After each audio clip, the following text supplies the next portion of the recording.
Now, for the training tip of the week, the question that we want to answer this week is, what is a tax lien and how do they work?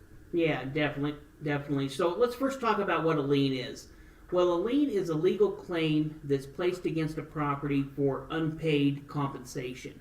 In the case of property taxes, it's on property taxes. Yeah, unpaid property taxes, and really what the lien does is it prevents the transfer of ownership. That means you can't sell the property, you can't refinance the property, you can't really do anything that's going to change anything to do with the ownership while that lien is there. And so, the lien basically is placed on the deed for the amount of the unpaid taxes. So, if you didn't pay $1,500, it's a $1,500 lien they place against your property. Yeah, for sure. Well, and when it comes to tax liens, the advantage to investor, the reason investors invest into them is because they make guaranteed returns.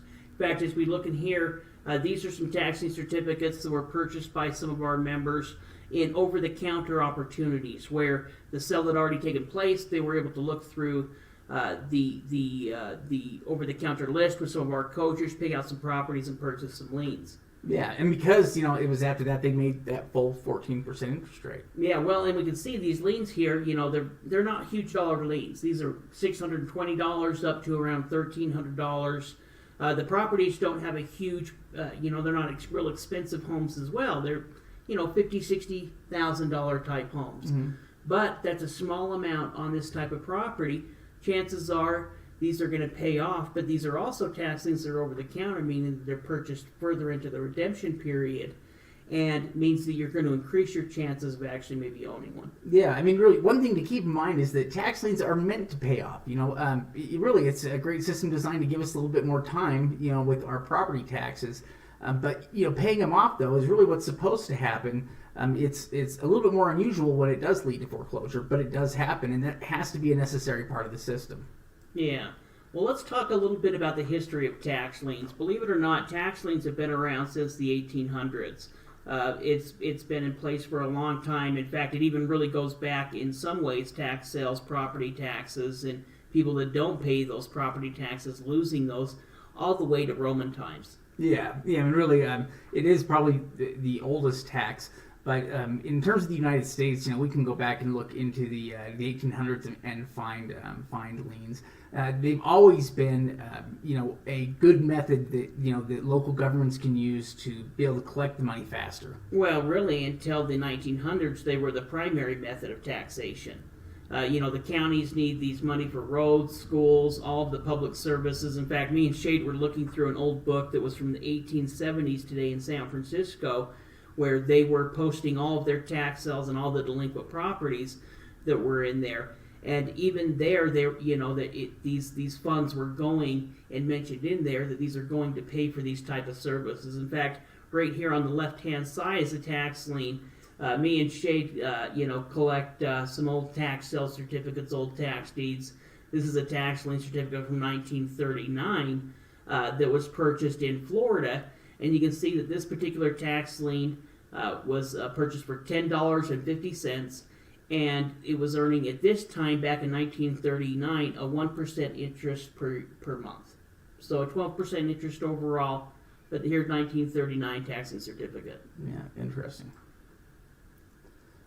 So a couple things that are important to note about tax liens. First off, they're sold on an annual basis or a yearly basis. Okay, so it generally happens once a year, and it's usually the treasurer or tax collector that is overseeing that part of the sale, or that basically oversees the tax sale every year. Yeah, well, and when it comes to tax liens, they're a first position lien, which means that they need to be paid before anything, before a mortgage, before anything gets paid. You really can't even sell the property, refinance the property without paying off that tax lien. Yeah, well, basically, it also means that they take priority or precedence over other liens or claims, and so even something like that, being a first position lien, also gives you foreclosure power if it's not paid. Yeah, well, and when it comes to the interest rate return, the redemption period, the bidding type or bidding method, that's all going to be dictated by state law. So the state will decide what those records were. In fact, me and Shade were even joking about that today, that the language that we see in today's tax sale lists, but not only the list and information from the county, but also the state code, is pretty much, in some ways, word for word from the code that we were looking back in 1876 or 69 or in many cases they were using the same bits of state law, to determine it and figure it out. So now tax sale auctions can be on site, which they've been in person for many years, but also now online and over the counter in some cases too. Yeah. Now, when it comes to purchasing a lien, really one or two scenarios are going to occur. Yeah, it's the simplicity of liens. It's one of the reasons that financial institutions were drawn to them, because what it comes down to is you're either going, they're going to pay the delinquent taxes that they owe or they don't, and most of the time they do. Yeah. So in scenario one, which Shade said most of the time this is going to happen, the owner is going to pay back those delinquent taxes and penalties. And at that point, the county is going to go ahead and cut a check, or in some cases, that could be direct deposit. And the investor is going to earn their money back, plus an interest rate return that was guaranteed depending on how long they had owned that tax lien certificate. Yeah, so it's a very simple investment in that, for the most part, you're basically just buying it, and then you can sit back and get checks in the mail with your return included. Yeah, in fact, here's an example of a tax lien that me and Shade, this is one that I purchased, but me and Shade attended this auction. I think it was back in 2005 in a Wyoming tax lien sale. You can see check in the mail back then. So, there's always an opportunity, like there was 100 years ago, like there was back in 2005 when we bought this tax lien, and like there is today. Yeah. Yeah, in fact, this is a great little... just a little success story from one of our members, but it was about tax liens. They were basically saying, hey, thanks.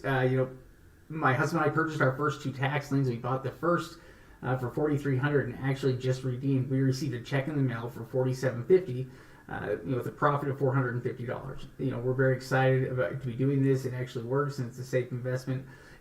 It's so important to go through the process and to see and understand that. To realize, hey, it does work. You're going to get, earn your interest rate return. There's nothing to worry about. Yeah, this is what's going to happen most of the time. Just like Randy and Kathy, they're going to get checks in the mail or direct deposit. You're going to get back your money.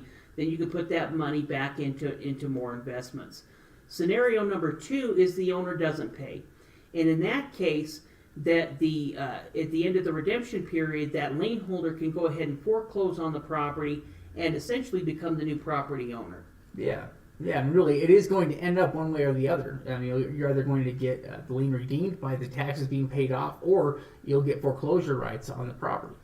Yeah, in fact, here are a couple examples of tax lien certificates that were foreclosed on, and the lien holder became the property owner. Now, these aren't the kind of properties that you can acquire all the time through tax lien certificates, but both of these are true examples of tax lien certificates that were foreclosed on, and the lien holder was able to acquire the deed.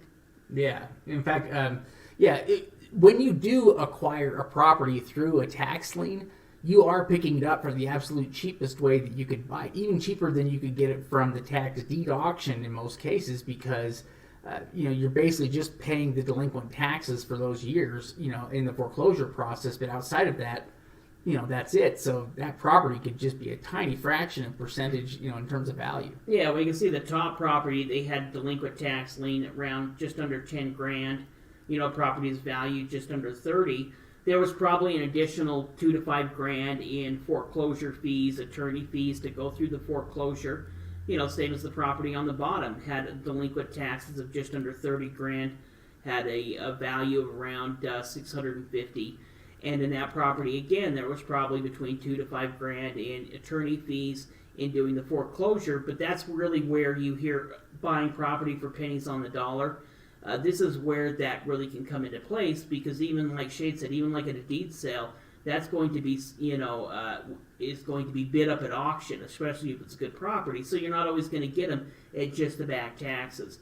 In the tax lien certificate, you will. Yeah, definitely not where you're going to get in every tax lien, but you always have a chance to foreclose on property with tax liens. So I think tax liens are definitely a great investment. They are highly secure. They're not short term. I mean, sometimes they can be. Redemptions can happen at any time, but it's not something you have control over. So you try to wait out or plan on that redemption period as kind of being the duration of the investment potentially. Yeah, for sure. Well, when we're talking about tax liens, the property is acting as collateral for the debt that we pay, or the essentially the loan that we're giving to the county. After that redemption period is passed, we can start the foreclosure right, and these funds really go to pay for most of the services that we actually use. When we're talking about school, talking about police, talking about fire department, talking about roads, most of that isn't coming from, some of it in some cases can come from state and federal government. Most of that's coming from property taxes. And so essentially this has been a system that's been in place for, hundreds of years. Well, yeah, and this idea that somehow it's predatory is ridiculous. I think most of the people that think like that have never been to tax sales and don't really know a lot about how they work.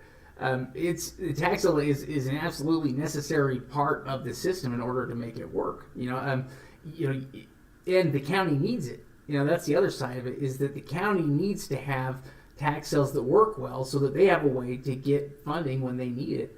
And if they didn't have the tax sale, they really wouldn't have that whole enforcement mechanism in place. Yeah, for sure.